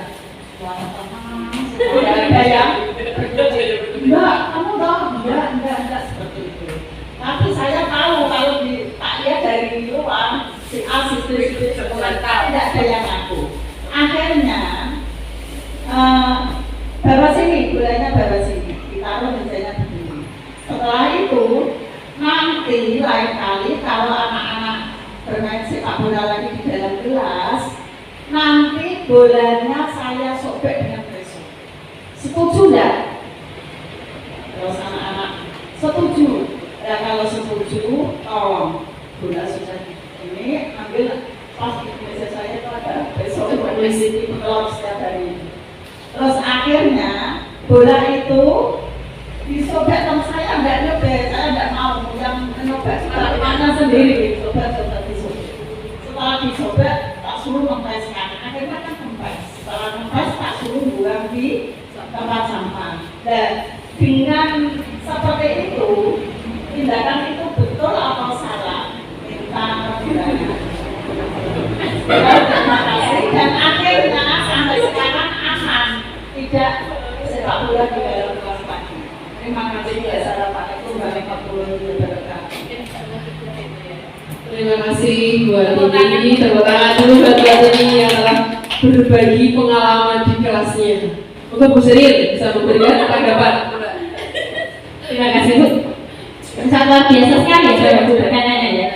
Nah itu terkait dengan sebenarnya itu tidak ada yang salah dan tidak ada yang benar.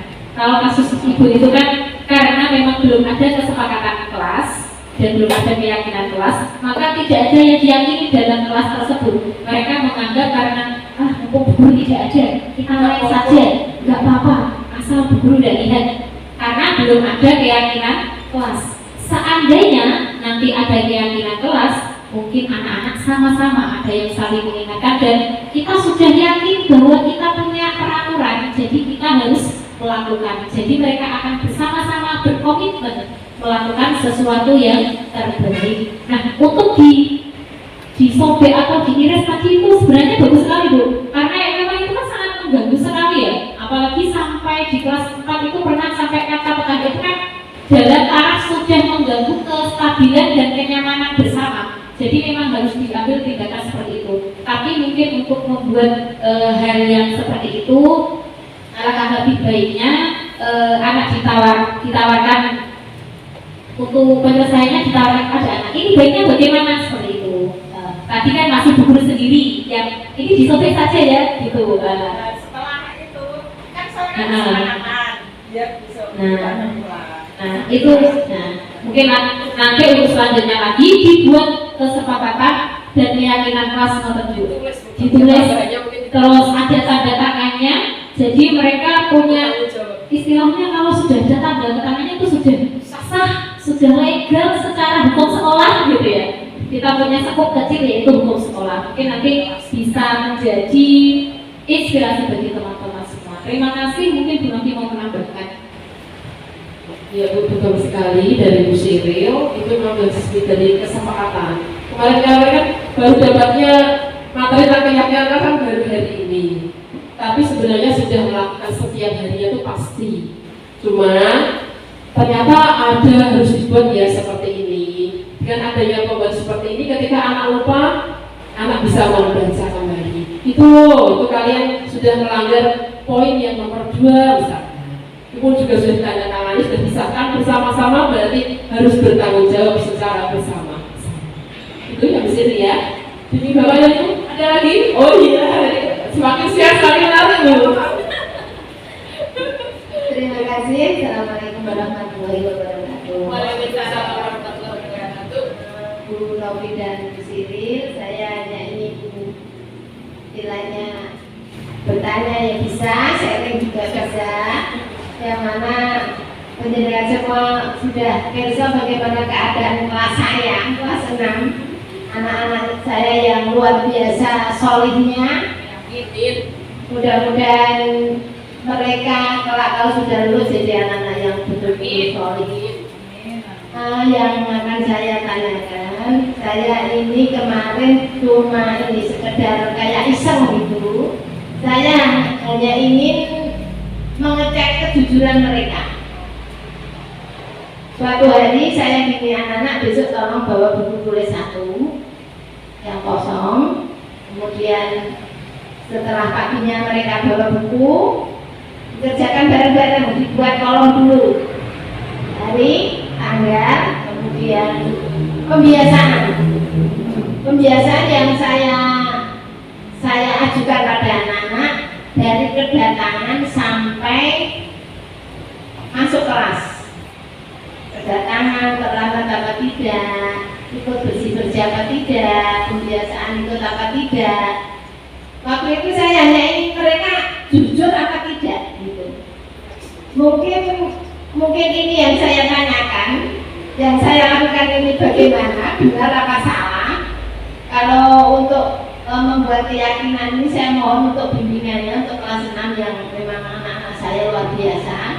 Saya mohon pertolongan penjenengan semua untuk bisa membantu saya. Terus terang saya sudah ini agak kewalahan terhadap mereka. Satu harapan saya cuma satu, mudah-mudahan kelak anak-anak saya kelas 6 jadi anak yang soleh. Amin. Sekian yang saya tanyakan, kurang lebihnya saya mohon maaf. Wassalamualaikum warahmatullahi wabarakatuh. Waalaikumsalam warahmatullahi wabarakatuh. Iya maaf, dan buku itu saya koreksi satu-satu. Kalau kurang jujur misalnya, ayo betul yang betul-betul jujur, pokoknya seperti itu. Jadi tetap saya koreksi satu-satu gitu. Dan itu berkala, mbak, tidak setiap hari, 3 hari sekali, 4 hari sekali. Terima kasih. Tepuk tangan buat Bu Is atas sharingnya. Terima kasih Bu Is. Jadi kita sudah tahu itu kalau menurut kami itu merupakan refleksi Bu, itu refleksi. Dan itu sudah sangat bagus sekali untuk membangkitkan rasa kejujuran dari anak. Sehingga mereka nunggu itu jujur, bisa menuliskan kejujurannya secara benar-benar gitu. Saya suruh mereka untuk minta tanda tangan ke orang tua. Oh gitu. Dan Bu itu bisa dilanjutkan terus itu sebagai salah satu bukti refleksi dari anak ketika mereka belajar setiap hari mulai dari berangkat mungkin sampai pulang. Kemudian kalau hubungannya dengan yang namanya tadi segitiga restitusi itu juga masuk ke dalamnya ya Bu Siri. Masuk ke dalam validasi ya, validasi tindakan. Masuk ke dalam validasi tindakan Bu. Karena di validasi tindakan itu anak mencoba menyadari kesalahannya dia sendiri gitu. Kemudian yang perlu mungkin ditambahkan nanti adanya keyakinan kelas. Nah itu aja gitu. Untuk kemudian nanti mungkin nanti kita bisa bantu Bu Siri, kita bisa bantu Bu untuk membuatkan keyakinan kelas gitu ya. Terima kasih. Ada Bu Siri mau nambahin?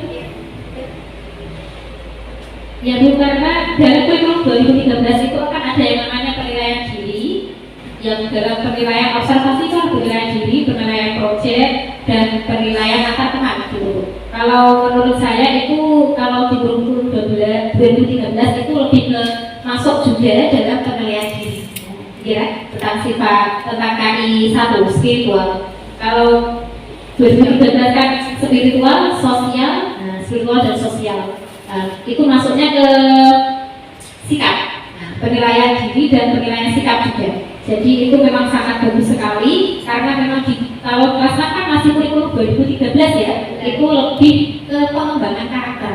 Makanya memang harus seperti itu Bu. Memang idealnya seperti itu. Jadi mungkin bagi yang kurikulum 2013 dan kurikulum Merdeka pun bisa istilahnya mengadopsi apa yang sudah dilakukan oleh Bu Aisyah tersebut, karena itu juga termasuk istilahnya model baru ya, kita belum pernah menerapkan seperti itu ya. Mungkin saya bisa menerapkan seperti itu juga, karena biasanya anak itu kalau disuruh ngomong secara langsung mereka kan malu, bisa bingung, bisa takut, bisa ada yang public speakingnya kurang, jadi mereka kurang mengeksplor kata-katanya. Tapi kalau lewat tulisan mereka bisa lincah. Saya juga pernah menerapkan ketika saya membuat Google Classroom, saya bertanya tuh tidak ada satu orang pun yang jawab. Tapi ketika saya membuat sebuah kata di kolom chat, lalu mereka saya suruh untuk komentari, ramai itu langsung. Mereka jagongan di dalam forum chat tersebut. Terima kasih. Terima kasih atas tanggapan dari Bapak dan Ibu semuanya. Atau ada lagi? Halo Pak Suki. Ada.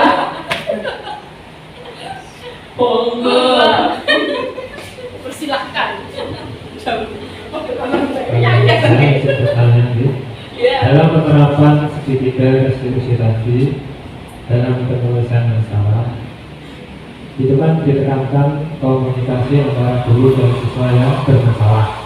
Nah, jika ada siswa yang bermasalah tersebut tidak mau tahu atau tidak tahu diri atau dan yang lainnya, terus meninggalkan lokasi atau dan yang lainnya semacam itu. Nah, bagaimana kita mengatasi hal tersebut? Terima kasih.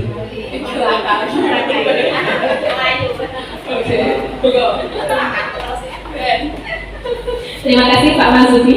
Ini memang ada ya di Sipila ya. Ini karakter murid itu memang berbeda-beda. Ada yang sifatnya nurut, ada yang sifatnya pendiam, itu bahkan ditanya apapun di stego itu di kata-kata dicuplok itu pun enggak terobet belas. Ada yang kita belum ngomong malah dia ngomong sendiri. Ada yang karakternya kita tahu sendiri lah anak kita. Untuk kasus yang ditanyakan Pak Judi tadi, seandainya ada seorang anak yang kita mau menerapkan sedikit restitusi, tapi anak tersebut kabur gitu ya, atau sulit dikendalikan seperti itu, sulit diajak berkomunikasi. Nah, kita bisa melalui berbagai macam metode. Jangan langsung, kita tunggu sampai emosinya mereda dulu. Istilahnya, api, kita kasih api, tambah banter enggak? Banter nih. Tidak ada api kita kasih api, tidak ada imbasnya sama sekali. Okay. Kalau api kita sembur dengan air langsung mandek. Mandeknya kan saat itu, tapi tidak tahu apakah di bawahnya itu masih ada api lagi. Ya, tidak bisa langsung kita selesaikan saat itu juga. Apalagi untuk anak yang punya emosi meledak-ledak seperti itu, harus ada tahapan-tahapannya. Istilahnya tahapan psikologis, ya. Kita harus masuk dulu ke alam bawah sadarnya tadi. Maunya itu apa? Kita biarkan dulu lah. Mungkin sambil kita observasi, lalu mungkin kita bisa membuat catatan. Kalau kita sulit mengkomunikasikan dengan untuk kadang yang menjadi ranah ini sudah anaknya sulit diajak komunikasi, orang tuanya membela lagi, ya, ada yang seperti itu. Nah, mungkin untuk orang tua yang mohon maaf tidak bisa diajak komunikasi juga, mungkin kita meminta bantuan dari tokoh masyarakat bisa. Siapa sih yang dia takuti? Seperti itu. Kalau memang kita sudah berusaha dari pihak guru tidak ada yang dipercaya sama si anak itu, mungkin kita bisa mengambil dari orang yang mungkin dianggap anak itu istilahnya dia itu punya rasa takut terhadap orang itu, atau orang yang dia segani itu siapa. Nah, kita bisa mengobservasi dari orang tersebut. Mungkin itu salah satu langkahnya. Sambil kita berusaha untuk mencari apa sih yang dia butuhkan, apa sih yang ia inginkan, dan siapa sih teman yang paling cocok dengan dia itu siapa. Nah, kita pendekatannya lewat personal. Kalau kita langsung, mungkin dia akan diem, nggak ngapa-ngapain, nggak respon, nggak ngapa-ngapain, bantah juga enggak. Tetapi nanti setelah itu, wah, eksplor lagi, ngamuk lagi seperti itu. Saya juga dulu waktu di negeri juga pernah punya murid seperti itu sampai saya kunci di dalam WC karena tidak ada yang bisa ngatasi. Terus kalau sudah bagus ya saya doakan, kalau sudah baik saya omongi baik. nanti baik lagi, terus nanti tukaran lagi. Dan pada puncaknya memang saya memanggil orang tuanya untuk sekolahan, saya kasih tahu keadaan kondisinya demikian, seperti itu. Memang agak sulit ya Bapak Ibu, tapi kita tetap harus berusaha karena memang anak itu adalah tanggung jawab kita kalau di sekolah. Mungkin Bu Novi bisa menambahin. Terima kasih. Ya Bapak Juki, kalau misalkan data tersebut pas lagi menggebu-gebunya emosi nih, pasti dicekel ya, mesti belayu mesti. Ya, dengan melihat seperti itu ya udah biarkan dulu, biar dia tenang, kemudian nanti pas istirahat atau besok lain waktu kita bisa panggil sendiri. Kita bisa panggil sendiri, mungkin dengan panggil sendiri dengan hati ke hati, mungkin nanti akan bisa lebih mengenal. Insya Allah bisa. Ya. Terima kasih Bapak dan Ibu atas tanggapan dan juga semangatnya untuk hari ini. Terima kasih atas perhatiannya sudah mengganggu waktu istirahat Bapak dan Ibu semuanya untuk mendengarkan kami mendemonstrasikan tentang budaya positif. Semoga apa yang kita sampaikan menjadi bermanfaat bagi kita semuanya dan juga demi kemajuan SD Negeri Gajah 1. Demikian, wabillahi taufiq wal hidayah. Wassalamualaikum warahmatullahi wabarakatuh. Selanjutnya adalah sesi foto bersama.